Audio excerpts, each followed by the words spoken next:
샬롬 반갑습니다. 사랑하는 청소년 친구들, 여러분 한 주 잘 보내셨나요? 지난주에 우리는 야곱에 관한 본문들을 살펴보면서 하나님 앞에 우리도 한 주 동안 씨름하면서 나아가자 라는 이야기를 했습니다. 꼭 하나님 앞에 오래 기도해야만 좋다 이런 걸 말씀드리는 건 아니고요. 적어도 여러분의 삶에 어떤 어려움들이 있잖아요. 늘 이제 찾아오는 문제들이 있잖아요. 그런 것들 하나하나를 두고서 하나님, 이 문제들을 하나님께서 해결해 주시길 원해요 라고 여러분이 기도할 때, 그럴 때 저는 여러분이 하나님 앞에 오케이 내가 널 도와줄게 라는 응답을 받으시든, 아니면은 조금만 더 기다려줄래? 라는 응답을 받으시든, 어떤 걸 받으셔도 결과적으로는 여러분과 하나님 사이에 어떤 이야기들이 늘어나다 보니까 저는 그 시간들이 여러분 안에 더 많이 생겼으면 좋겠어서 지난주 설교를 통해서 여러분 하나님과 더 씨름하며 나아가세요, 하나님 앞에 기도하며 나아가세요 라고 말씀을 드렸던 거거든요. 한 주 동안 여러분이 그렇게 살아오셨다면은 저는 여러분 삶 가운데 하나님을 향한 여러분의 믿음들이 더 깊어지는 어떤 중요한 계기가 되었을 것이다 라고 생각을 합니다.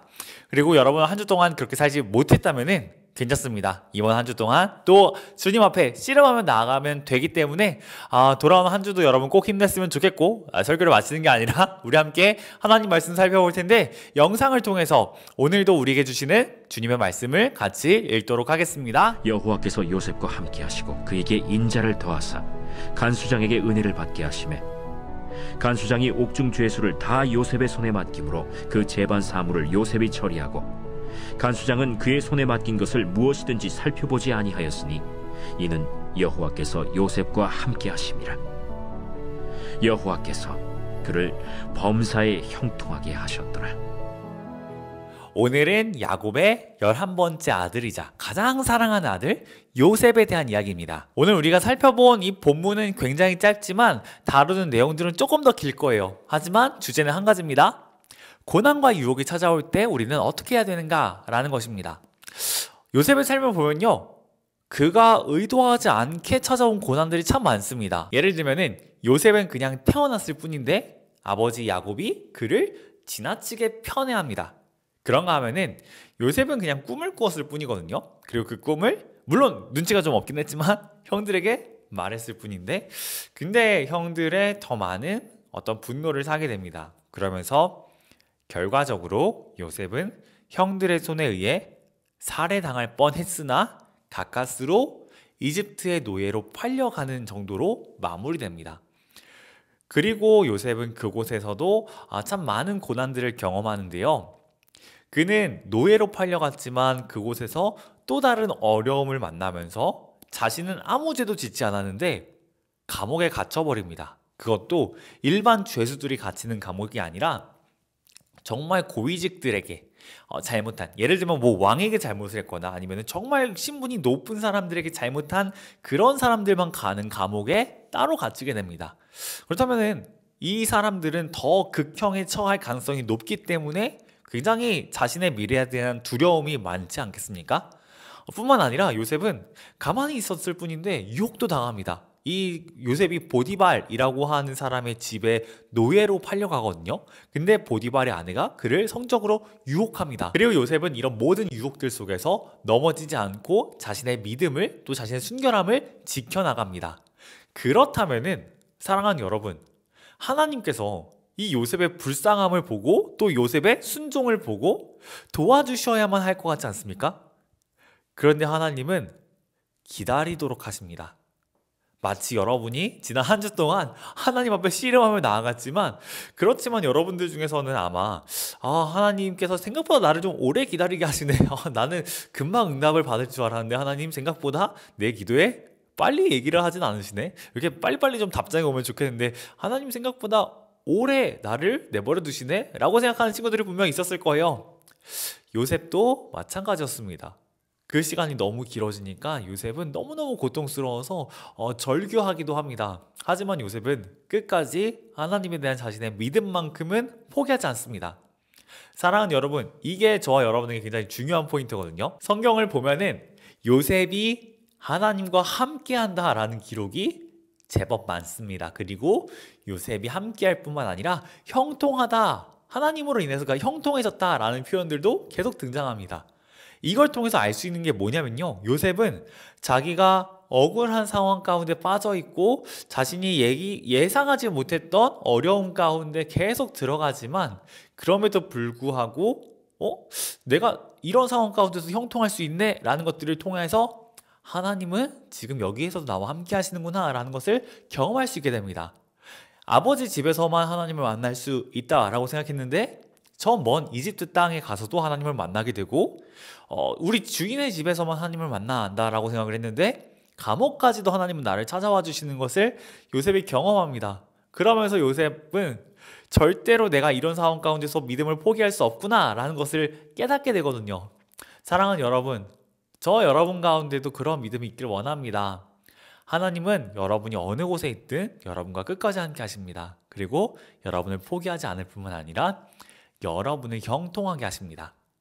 이 형통이라는 것은 하나님께서 여러분의 삶 가운데 개입하셔서 여러분이 상상하지 못한 선한 일들을 이루시는 것을 의미하는데요. 근데 아마 이렇게 생각하는 친구들 있을 거예요. 하나님 나와 함께 하신다고 하셨는데 근데 내 삶의 문제들이 전혀 해결되지 않아요 라고 생각하는 친구들 있을 겁니다. 그래서 너무너무 답답하고 괴로운 친구들도 아마 있을 거예요.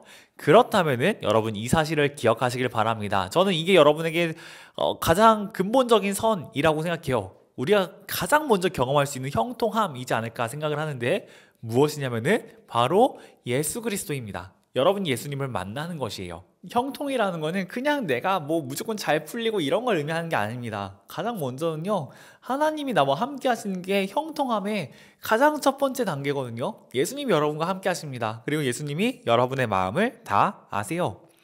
여러분이 억울한 상황 가운데 있을 때에도, 여러분이 너무너무 고통스러울 때에도, 여러분이 유혹을 받을 때에도 예수님은 여러분의 마음을 다 아십니다. 왜냐면요, 예수님이 그런 자리에 모두 가보셨기 때문에 그렇습니다. 예수님은 정말로 사람들을 사랑하시고 아무런 죄도 짓지 않으시고 모든 사람들에게 늘 헌신적으로 대하셨지만 결국 사람들은 그분을 배신하거든요. 그리고 예수님은 정말로 억울하게 십자가에 매달려 죽임을 당하시거든요. 따라서 예수님은 누구보다도 억울한 일에 대해서 잘 아십니다. 그리고 예수님은 여러분을 너무너무나 사랑하시는 분이십니다. 왜냐하면은 이 모든 억울함들을 감내하면서까지 그분은 우리를 구원하고 싶어 하셨거든요. 따라서 예수님에게 있어서 여러분은 자신의 생명보다 소중한 그런 존재입니다.